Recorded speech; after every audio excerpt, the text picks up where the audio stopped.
Welcome to The Explainer. Today, we're going to do something a little different. We're not just going to talk about some high-level machine learning theory. Nope. We are actually going to build an algorithm right from scratch. We'll start with a super simple, everyday idea and watch it transform into a real Python program that can make some surprisingly accurate predictions. Let's get into it.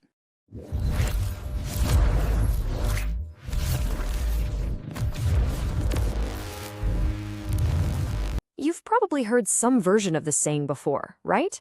Well, that simple idea, that's the entire philosophy behind one of the most intuitive algorithms in machine learning, k-nearest neighbors, or as we call it, KNN.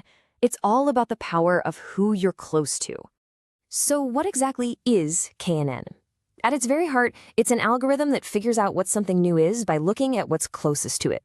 You know, imagine you're trying to guess the genre of a brand new song. You'd probably just look at the genres of the songs right next to it in a playlist. That, right there, is the core idea. Now, you'll hear it called a supervised algorithm, which is just a fancy way of saying it learns from data that we've already labeled. But here's the thing that makes KNN so unique. It doesn't really learn in the way you might think. It's actually known as a lazy learner. Why? Because during its training phase, it does basically nothing. It just memorizes the entire data set. That's it.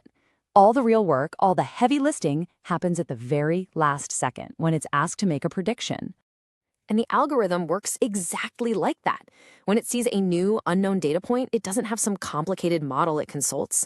Nah, it literally just looks around at its neighbors and the data it already knows, and it takes a vote. It's like decision-making by committee, where the committee is just the locals. Okay, so before we even touch the keyboard, before we write a single line of Python, let's map out the logical blueprint. This is the exact instruction manual that the algorithm is going to follow every single time it needs to make a call. And when you look at these steps, what's so striking is just how simple it is, right? It's just 6 steps. You store the data, you get a new point, you measure all the distances, you sort them, you pick the k closest ones, and then you let them vote. That's it. Seriously, there's no complex training phase, just this clear, direct procedure right at the moment of truth. This is where it gets really fun.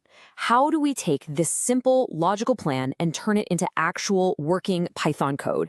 Let's dive in and see how these steps translate into a surprisingly lean and powerful algorithm.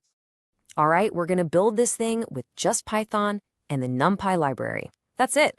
We're not using any fancy high-level machine learning libraries here because we want to see what's happening under the hood. No magic, no black boxes. We're going to see exactly how the logic we just laid out turns into code. Okay, take a look at this. This one function, this is the entire brain of the operation. The whole decision-making process for a single new point is right here. This is the engine. So let's walk through it piece by piece and connect it right back to our blueprint.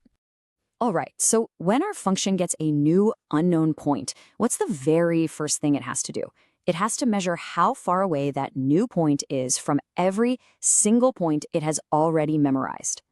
And this is the line of code that makes it happen. It's just a super compact loop, a list comprehension for you Python folks. It just goes through every single training point, calculates the straight line as the crow flies distance to our new point, and stuffs all those distances into a list. Blueprint step 3. Check. So, great, we have this big old list of distances, but we don't need all of them, right? We only care about the closest ones. We have to find the top k neighbors.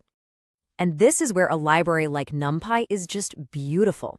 Instead of sorting that whole giant list, which can be slow, we use this awesome function called np.argsort.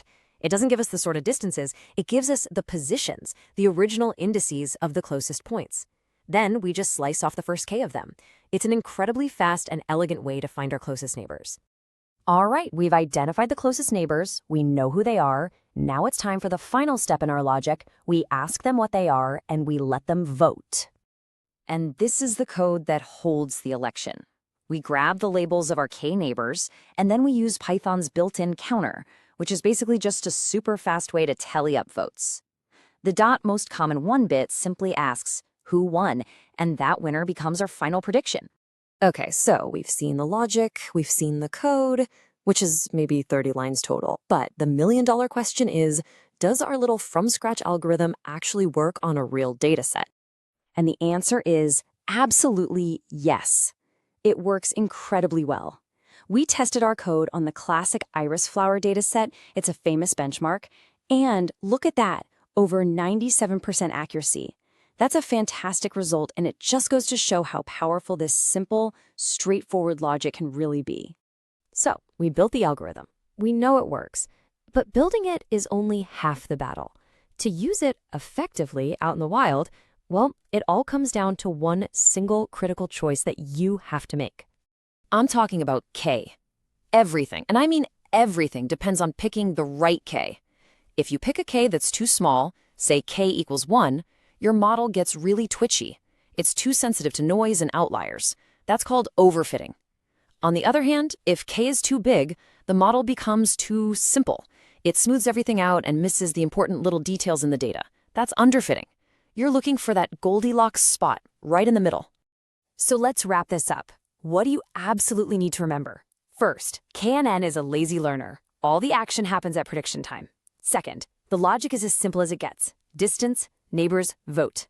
Third, and this is the big one, your choice of K is everything. It's that delicate balance between a model that's too complex and one that's too simple. And finally, please, please, please, you have to scale your data first. If you don't, features with big numbers will totally dominate the distance calculation, and it's just not going to work great. And that's our journey. We went from a simple proverb about your neighbors all the way to a fully functioning piece of code. It really makes you think, doesn't it? If an algorithm this straightforward can be so powerful, what does that really say about the underlying patterns in our data? Maybe the answers hiding in there are simpler than we think. Thanks for watching The Explainer.